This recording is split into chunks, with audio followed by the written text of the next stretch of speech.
You're listening to the Coach's Journey podcast, exposing the struggles and celebrating the successes in the life of coaches who are action takers and creating authentic impact in today's world. Whether you're just starting out, expanding your reach, or exploding your impact, you're in the right place right now.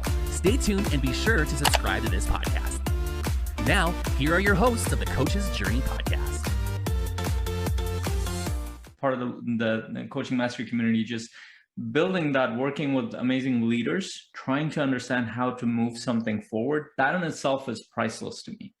Yes, we need resources, we need the money to move the message forward and all that stuff, but their background stuff, I wouldn't have the kind of skill sets that I have without the communities I'm a part of, without the people that I've been collaborating with. I wouldn't have the confidence that I have. I wouldn't have the ability to think about things in so many different ways had I not collaborated with different people. And so for me, it's incredibly exciting to bring in more and more coaches and trainers and influencers into the fold so we can work together to move it forward versus, hey, I'm going to build this thing on my own and screw the rest. They can figure out their own way.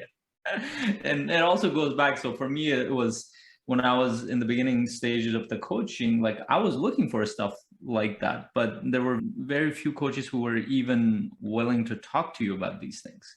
Like if they were a little bit ahead, they will say one or two things, oh, this will help you. But they were very like distant in a sense that, oh, I'm in a different place than you are. Versus, hey, how can we work together?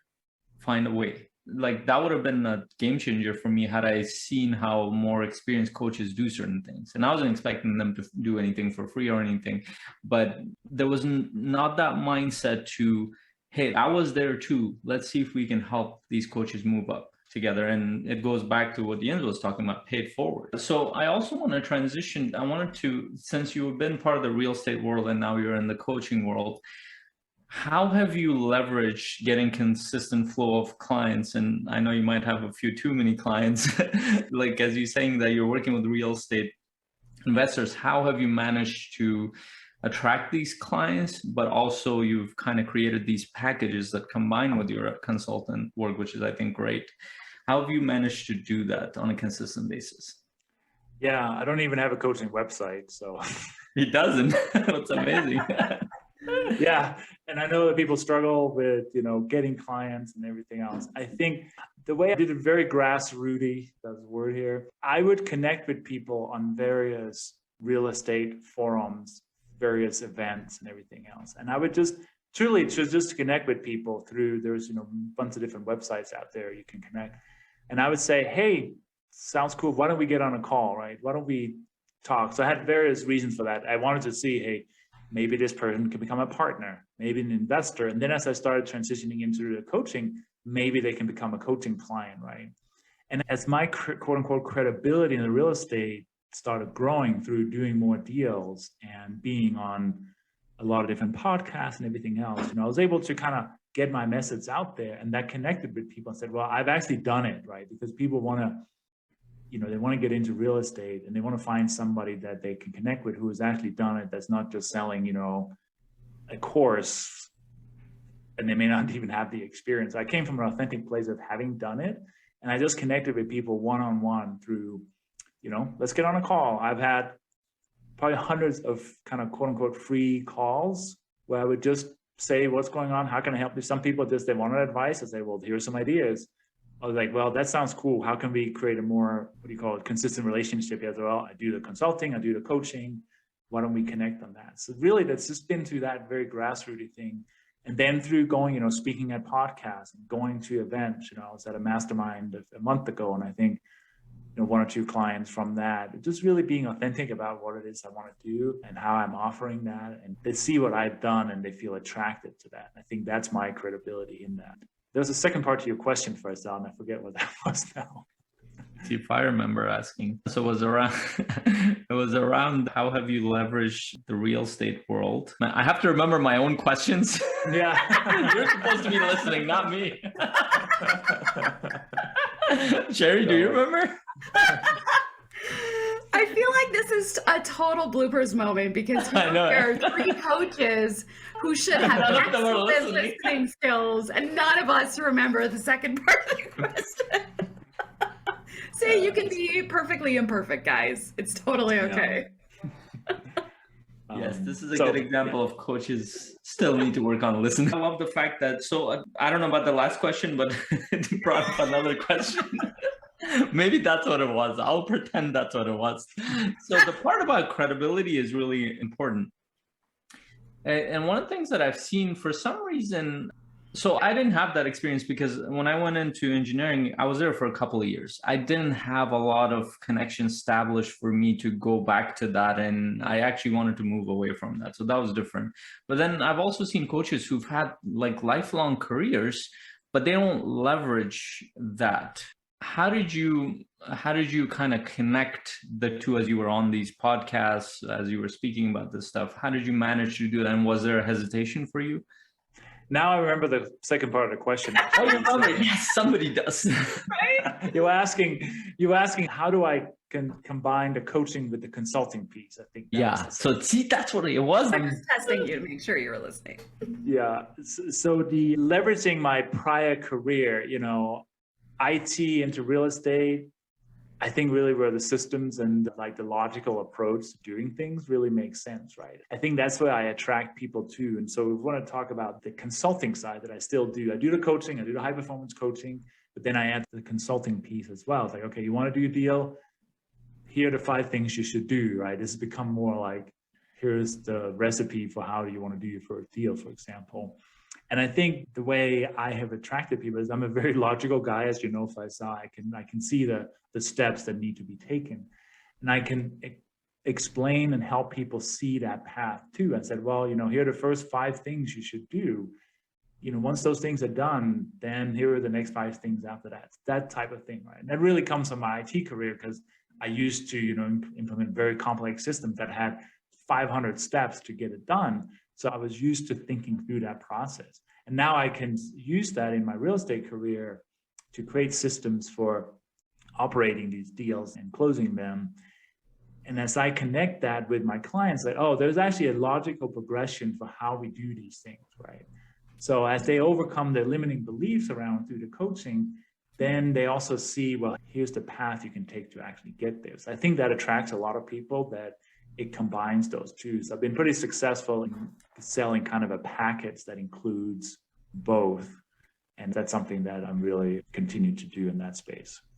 So can I ask a little bit more specificity around that? So like when you're talking with somebody or working with an investor and you're like, okay, I just gave you the 5 steps, go do them. Next week, we're going to talk about your mindset. Or, do you have them separated out, or are you working with somebody, you're like, whoa, time out.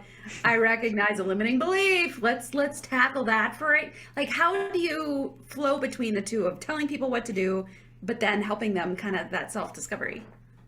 Yeah, and I think I want to give Faisal some credit to that through our coaching together. You added some additional more technical sessions in there, or bonus sessions, as you will. And I started like, oh, that's really helpful for me to grow my business, my coaching business from a technical standpoint. So that helped me. It's like, how can I adopt that to my own business? And I realized I always start with coaching. I always do, 3, 5, 6 sessions of coaching because I want to make sure they're in the right mindset. Yeah, it naturally gravitates towards real estate. I don't jump from coaching into consulting because it becomes confusing and you don't get enough time. So I get to learn the client. I learned what the client wants through the first 2 sessions. Said, okay, this is how we're going to design the consulting piece of it. And then we jump into that and do a couple of sessions and then back to the coaching. So that I feel serves the client the best. And I can still, follow the high performance curriculum and everything.